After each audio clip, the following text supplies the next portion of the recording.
guests, ladies and gentlemen, good afternoon.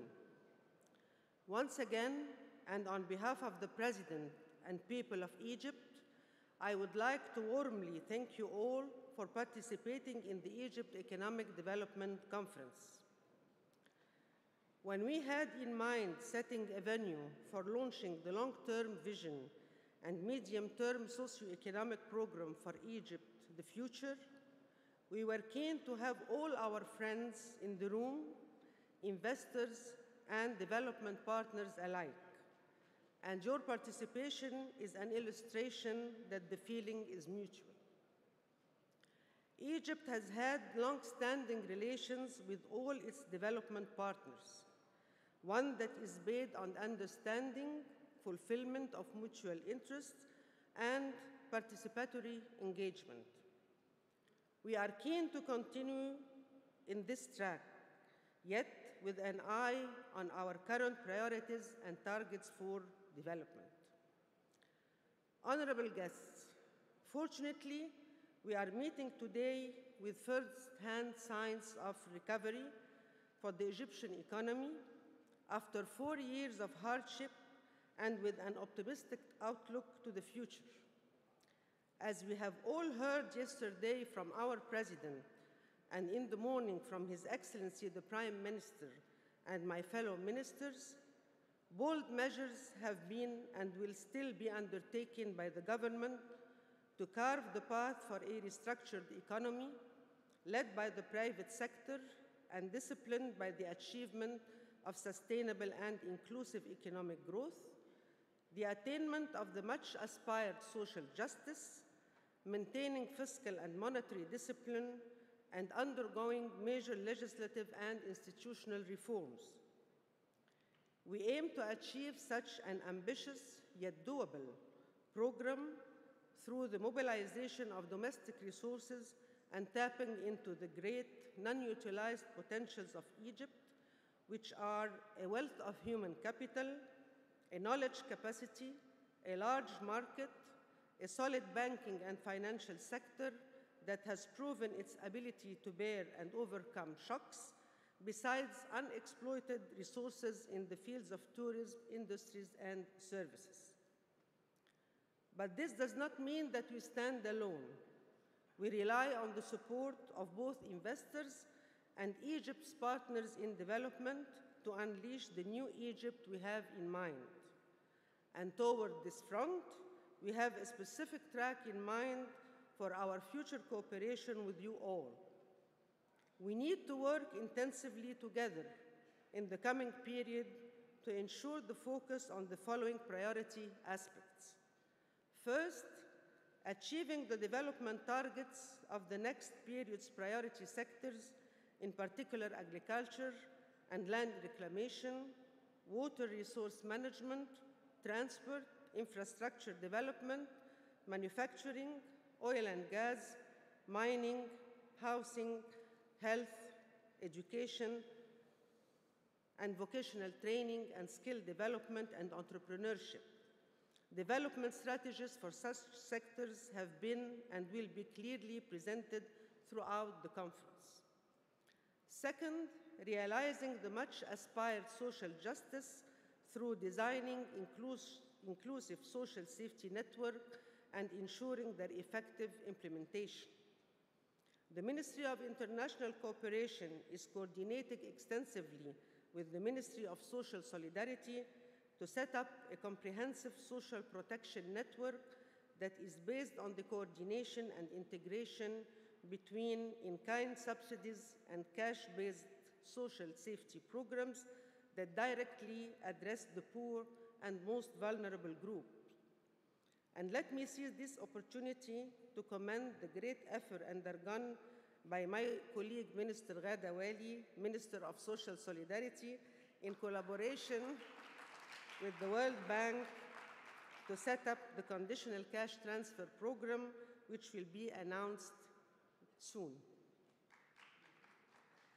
Third, engaging the private sector aligned with the effort undergone to reform the business climate in Egypt as a means of restoring confidence to the Egyptian economy and attracting foreign and local investments. Measures undertaken in this regard include setting a legislative agenda that embarks on priority legislative reforms required for the enhancement of the investment climate in Egypt, settling the existing investment disputes between the state and investors, both foreign and local, in order to restore economic stability and confidence without waiving the state's rights or the right to fight corruption, and providing a set of incentives for investments such as land acquisition, free and special economic and industrial zones, and special geographical and sectoral incentives. In this regard, I would like to once again reiterate the extreme importance of further mobilization of private sector windows in your distinguished institutions.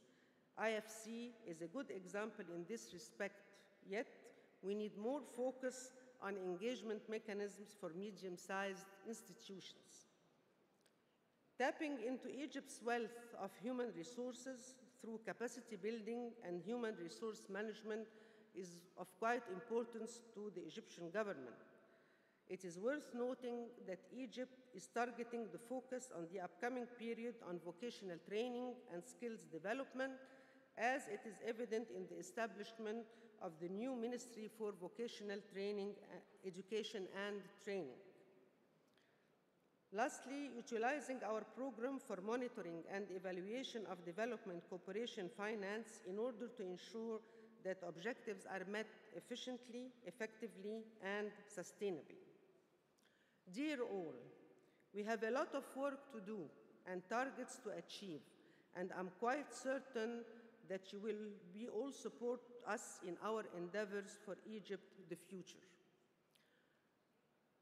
Before inviting our dear heads of the international financial institutions to give us their feedback on what has been proposed this morning by His Excellency the Prime Minister and my colleagues, the Ministers of Finance and Planning and the Governor of the Central Banking on our vision and our plans and the role of the financial institutions in this regard, let me, before invite the Parliamentary Vice Minister for Foreign Affairs of Japan, Mr. Kentaro Konon, to make few remarks. Please, Mr. Kentaro, please.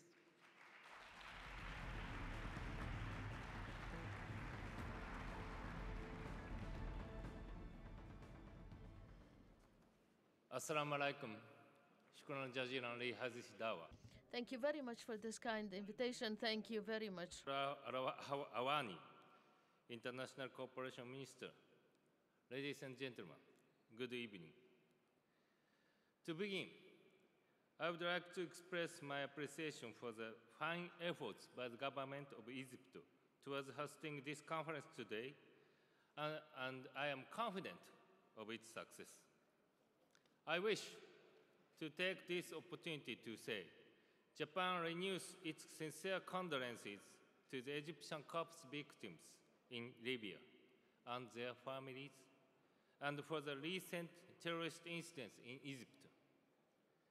Japan resolutely condemns all forms of terrorism and will continue to engage in combating terrorism in cooperation with the international community.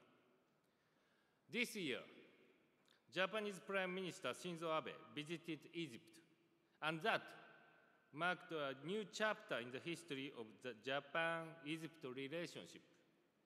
In the face of the recent terrorist incident regarding the murder of the two Japanese hostages, the people of Egypt extended strong solidarity to us. Once again, I would like to express our heartfelt gratitude. Some might worry that Japan, because of the shock of this incident, would be hesitant to be involved in the Middle East.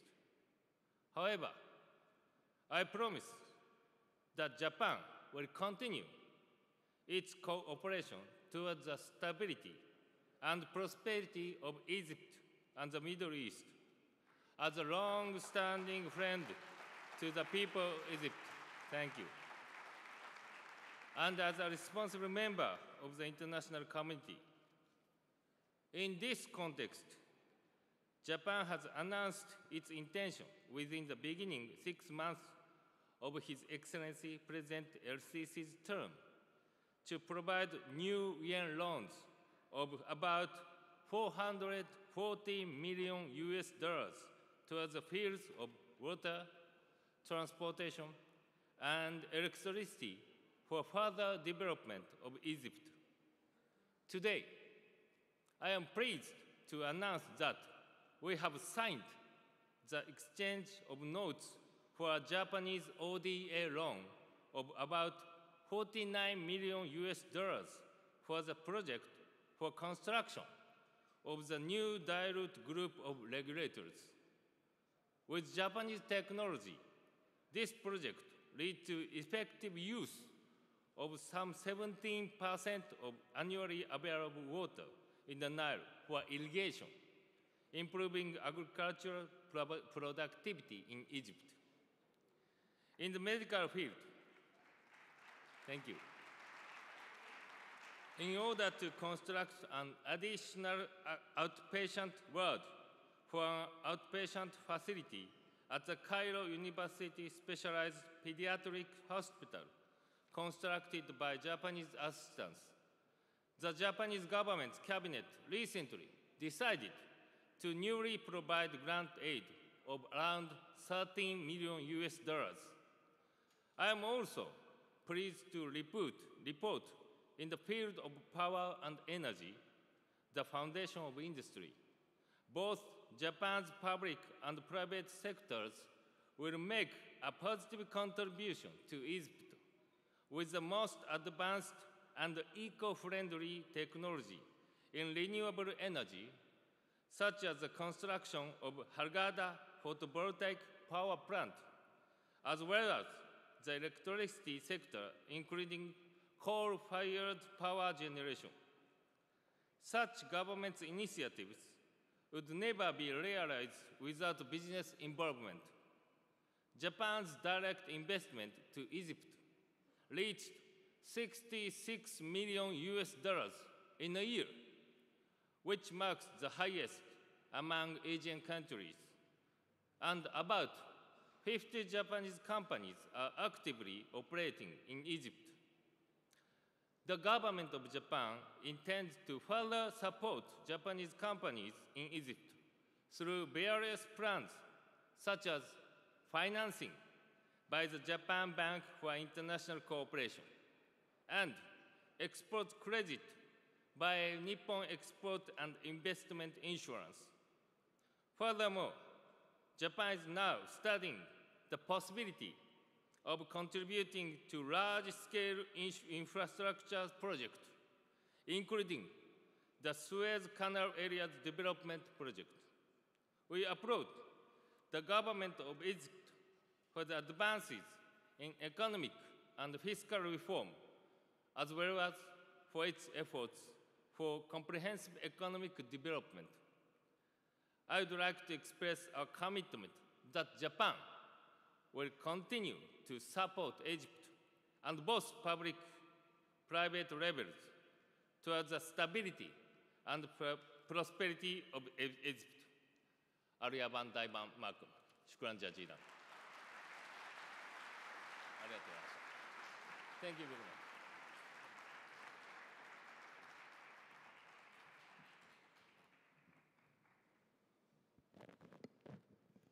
Thank you very much. This was another voice from the world, from Japan, to give political and economic support to Egypt. And now let me invite our colleagues in this panel. Mr. Jin Tsai, Senior Vice President and CEO from the International Financial Corporation, the World Bank Group.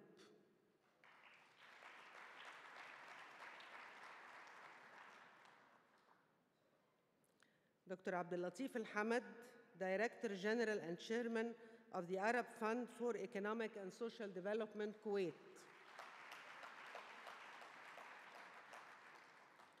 Mr. Ambroise Fayol, Vice President, European Investment Bank. Dr. Ali Abu Sabr, Vice President from African Development Bank. Dr. Hafiz Ghanem, Vice President for MENA at the World Bank.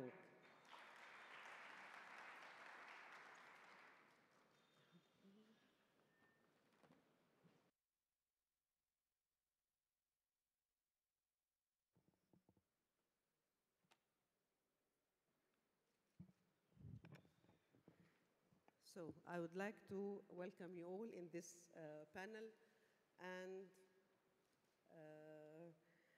as I said before listening to the voice from Japan, that we have a lot of work to do and we have too many targets to be achieved, and that we are quite confident in Egypt that we will count on your support in our endeavors for Egypt in the future. So let me ask my question again. You heard, please.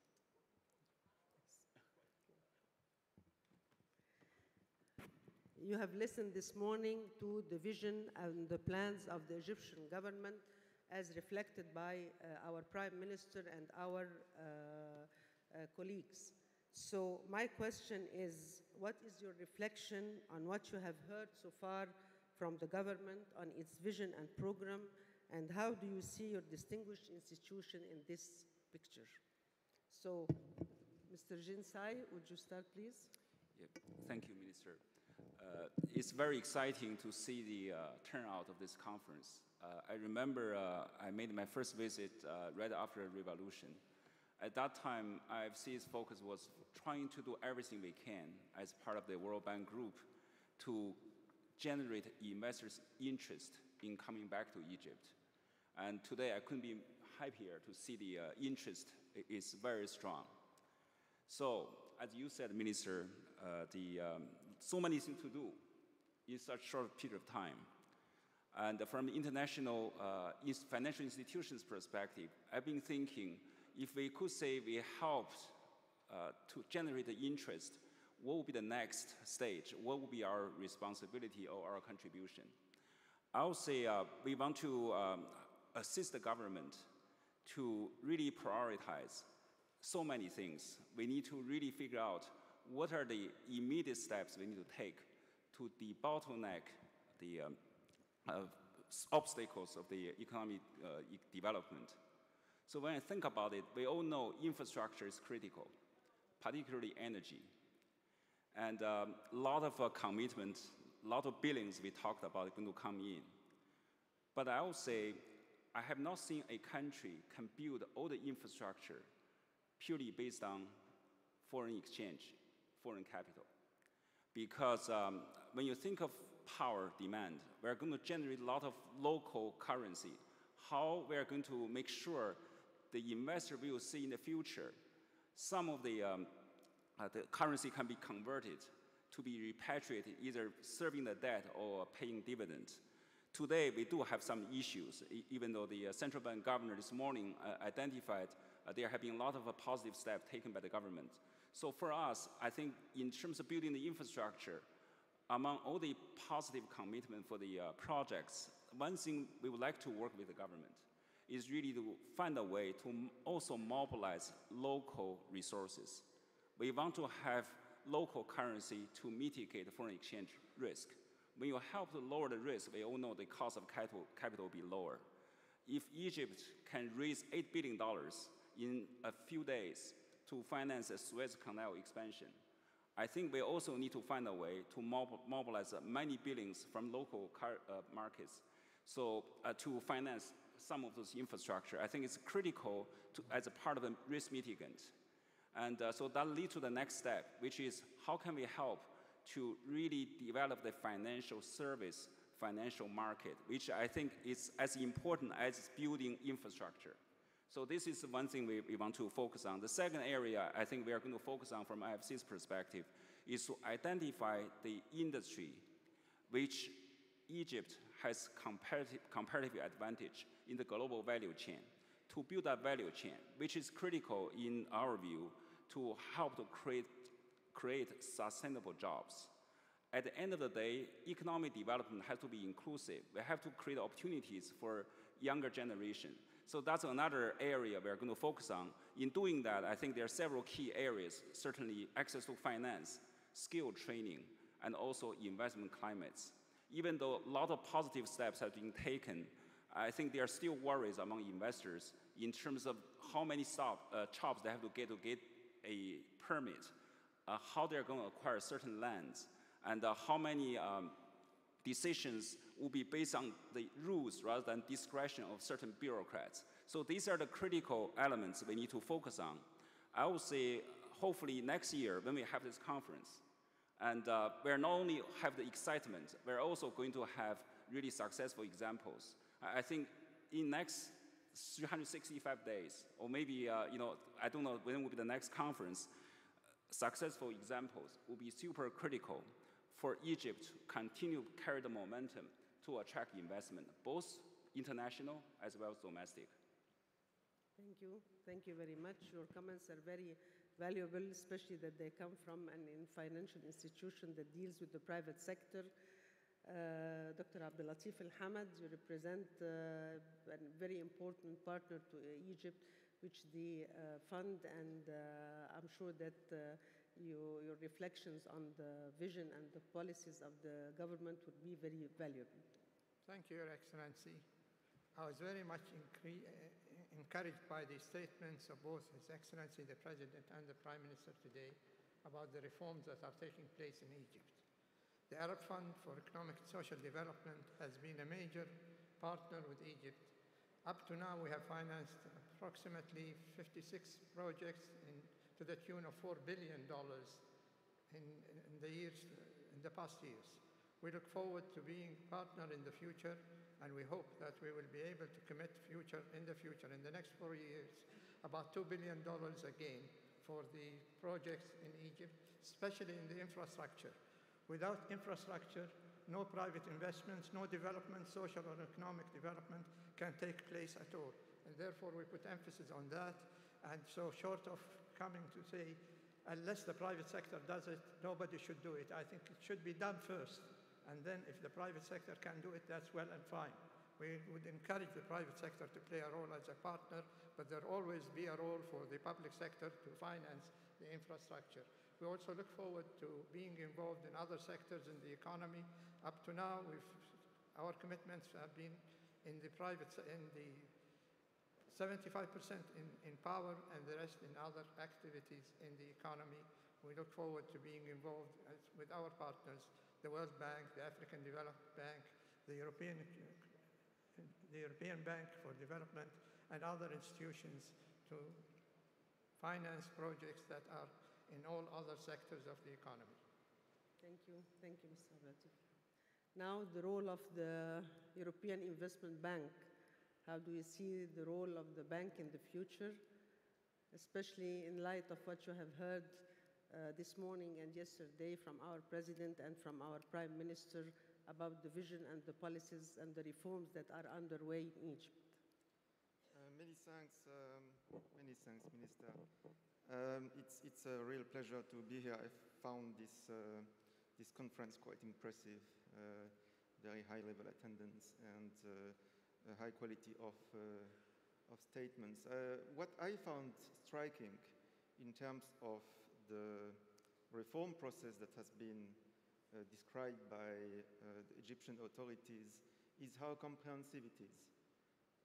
It touches upon many areas that are extremely important to restoring confidence and bringing investment back to help future growth and fight against unemployment. And we know this is the key issue. And from the tax reform to the energy reform to the healthcare to infrastructure, this is quite an impressive list of reforms. And you can count on the European Investment Bank to be at your side for this.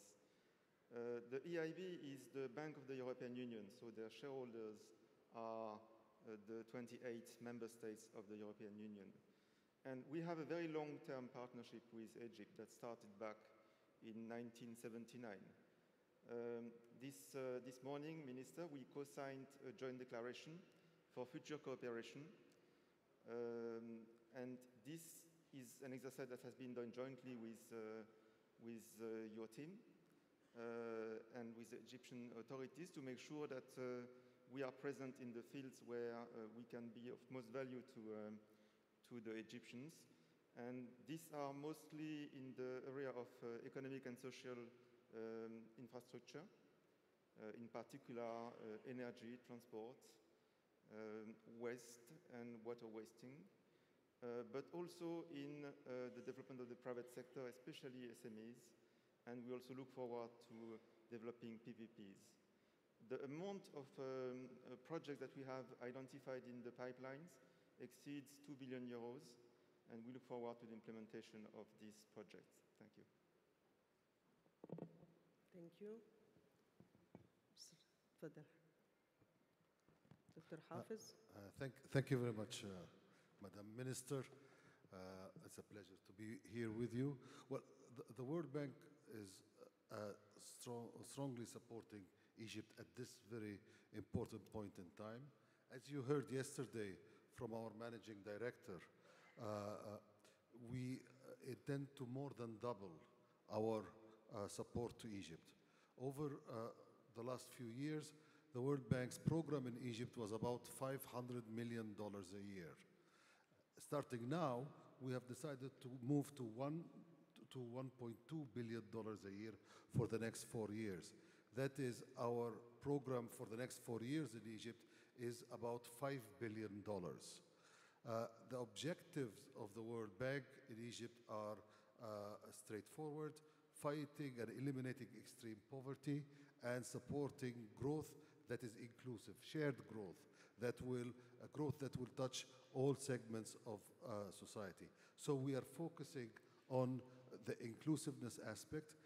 For this year, we have already gone far in the preparation of 2 projects. There is one $400 million project for social protection to help, as I think you mentioned it in your opening remarks, Madam Minister. We have negotiated a $400 million project to support social protection and cash transfer payments to poor families. We are also completing the preparation of a $500 million housing project to support also moderate and low-income housing in Egypt. So our focus will really be on inclusiveness, on reducing poverty, and we are doubling our portfolio. Now, what is important, what we heard yesterday and today in terms of the plans and programs of the government is really very impressive. And what we look forward to is also partnering with the government to support enhancing implementation capacity. The plans and programs that were presented to us today are excellent. What we need now really is to work together to help implement them and to strengthen the capacity of the economic institutions to deal with this very ambitious vision and very ambitious program. And we will be there to partner with you and also working with our colleagues in other institutions.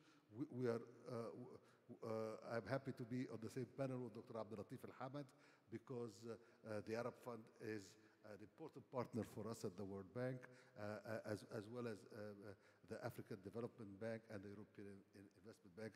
Of course, IFC is our sister institution. Thank you very much. Thank you, Dr. Hafiz. And now the turn of Dr. Ali Abu Sabr. Well, thank you very much, Your Excellency. And let me first start by presenting the apologies of President Donald Kaberuka, who had promised to be here with us today for unforeseen circumstances. So please accept our apologies. Now, what we have heard over the past couple of days now is extremely encouraging. We have seen very strong political will.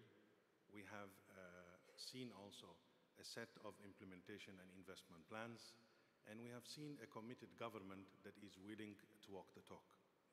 So at the same time, we're seeing strong pledges, both in terms of foreign direct investment, but also we have seen a lot of business deals, happening as we speak. People are signing things all the time. So what is it that we can do as your development partner, long-standing development partner? As you know, Your Excellency and colleagues, the African Development Bank, Egypt is the second largest shareholder, and we intend to work with you to make sure that you successfully implement these plans. Now, in terms of what the bank can do, we've heard all the right things. So the challenge will be really in implementation. So what we would suggest for the government is that we continue to work with you on the governance reforms. I think you have taken very bold steps to try and institute a new governance environment with very bold decisions to rationalize the subsidy programs, both in the fuel and the bread. You have taken a number of steps to improve the investment climate, but there is a lot more to be done. And actually, being able to share experiences from across the continent, countries that have gone through some of those difficult journeys, and then bringing this experience to Egypt and help not repeat some of the challenges that some of these countries have been there. Questions of PPP, I think much of the pledges and commitments, especially from the private sector, goes along the PPP lines. And we in the bank have concluded almost 50 deals since 2006. And believe me, I mean, it has been quite a challenge, and we've learned some lessons ourselves. And we'd be more than happy to help accompany the government in closing some of these deals, so that when you sign these long-term contracts, we share this experience and we put it at your disposal. Africa 50, the new instrument that we have put, up to $10 billion of resources could be made, and the greatest thing they could help is to help the government take some of the project ideas to bankability, so that they become more appealing to the investment banks and other partners.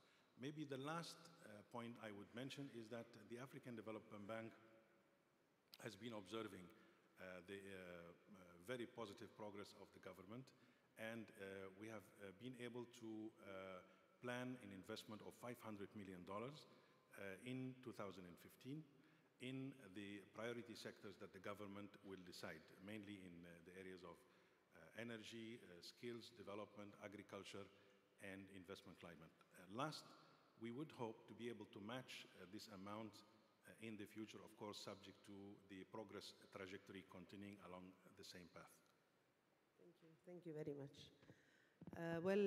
As we can see, our colleagues on the panel are confirming that the vision that they have heard yesterday and today from the President and the Prime Minister and the ministers are very ambitious. They are encouraging, and at the same time they are doable, and that they will give support to Egypt in implementing all the policies and programs. So we are happy to confirm the support of the international financial institutions to our plans and projects.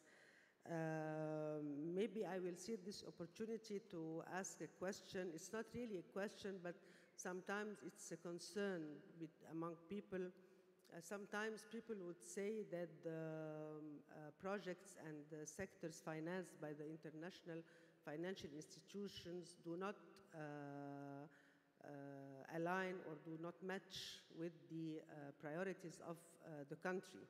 We have been always confirming that the decision to finance any project from any international financial institution is a decision that is agreed upon on both sides. But sometimes there are concerns that international financial institution wouldn't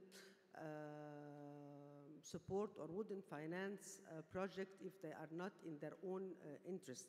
So maybe I'd like to discuss a little bit this issue so that people who have concern about this issue would be comforted. So, okay, well, maybe just a real life example. I think the African Development Bank delegation here was basically following all the developments, and we will be continuing to follow the sectoral discussions, but we will be sending a delegation to discuss with the government so that we update our program in light of the new developments that we are seeing happening here in the Congress. And this will be an opportunity for us to have a conversation and for the government to decide where is the best place you would wish to place the resources we'll make available for you. So that's a commitment we're making from the African Development Bank. And from the Kuwait Fund? Well, there is no development without being owned by the people involved.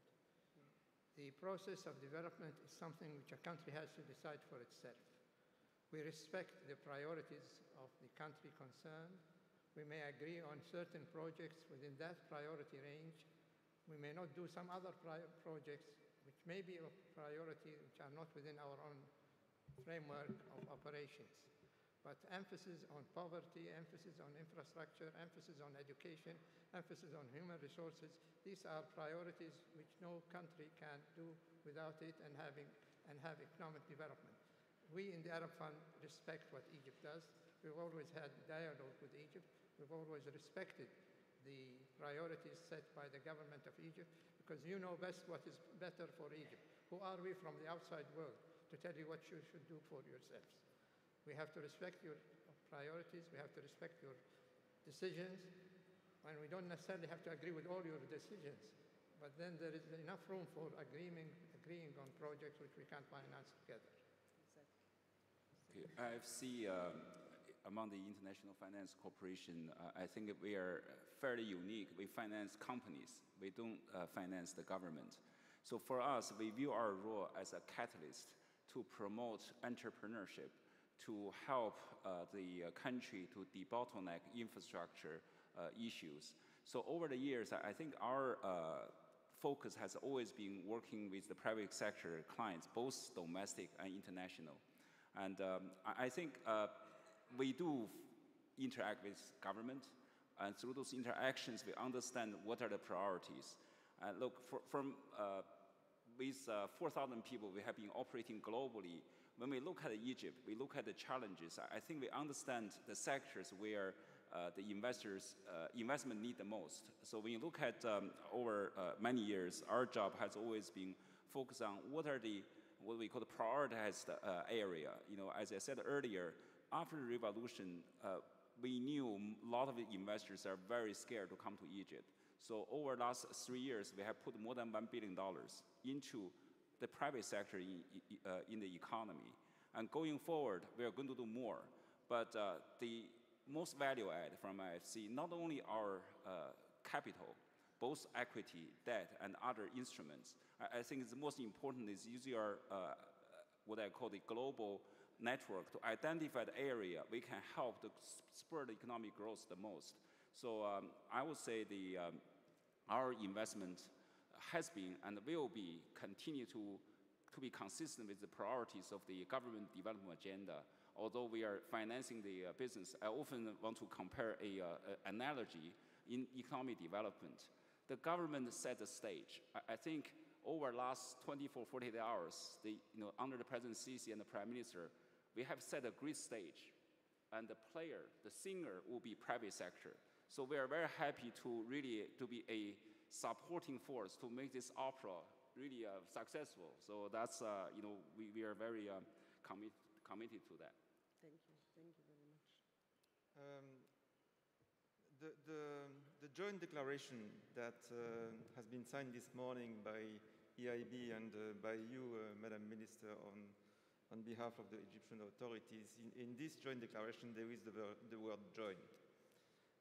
And it is joint because it has been indeed discussed between the two parties.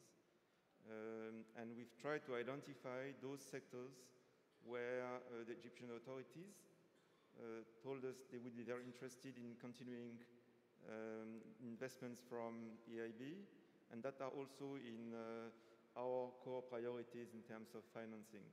So it's absolutely clear that there is, I think, no prospect for a fruitful partnership if there is no really cooperation between the two parties involved.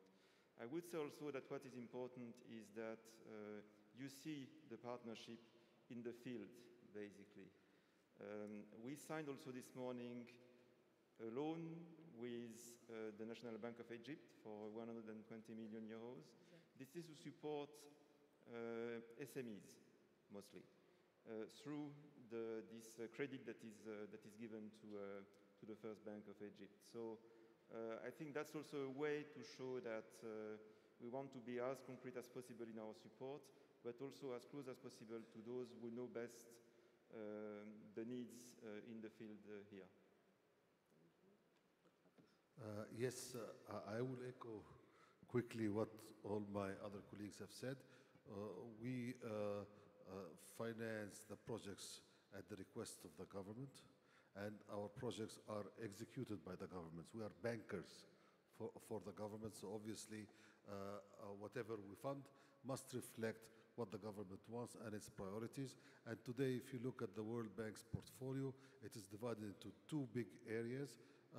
The first area is job creation and private sector development, and in that area, most of our funding is going to infrastructure, especially in the energy sector.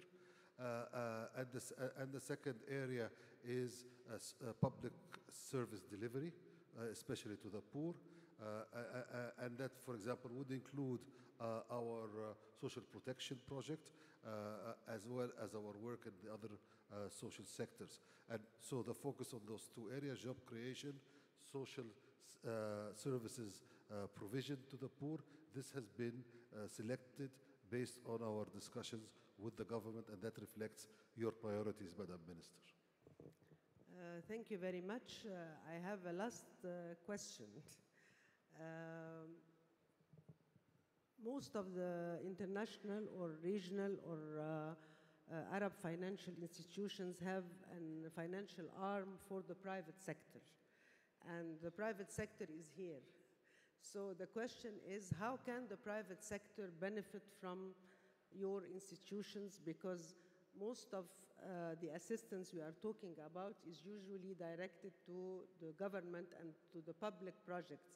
So the question is, and I'm sure that this is a concern among people here, is how can the private sector benefit from your institutions? Well, Your Excellency, this is an excellent question. For the African Development Bank, we've been acting in Egypt since quite a bit of time, and we have almost $6.9 billion of commitment in about 100 projects. Currently, the active portfolio for the bank stands at almost $2 billion, out of which 60% has been disbursed.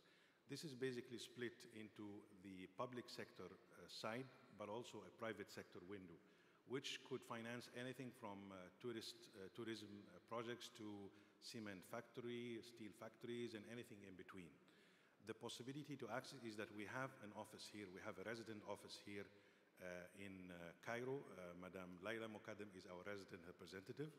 And of course, I'm sure colleagues within the Ministry of International Cooperation could make the link, Engineer Hammam and other colleagues. But you can also, for substantive interventions, you could also access the bank's headquarters, where I am based in Abidjan in the Ivory Coast. And of course, the website is the most and easiest way to get information. Thank you. Thank you. Well, as time is a little bit tight, so maybe I will take one response from Mr. Sai, because... We finance private sector companies directly. We can finance as little as $500,000. Actually, recently we have financed a lot of ventures in Egypt. Some of them are very successful. Or we can finance a larger infrastructure project directly. So our reputation, our brand has been well known. We have more than 100 people here. If you have any good project, just come to us, ifc.org. You can get our contact information. We'll be very happy to finance. Thank you very much. Dear colleagues and guests, as I said in the beginning, when we decided to organize this conference, we thought that in addition to the political support we need to have, and in addition to the participation of the private sector, it was very important for us to have our partners in development, the international financial institutions, to give us their indicating the support of Egypt's plans and vision. And I think after listening to the leaders and the presidents of the international financial institutions, I think we are confirming the support of those institutions to our vision and plan. And as we said, our plans are ambitious, but they are doable. And in order to do so, we will do it with the support of our partners in development. Thank you very much.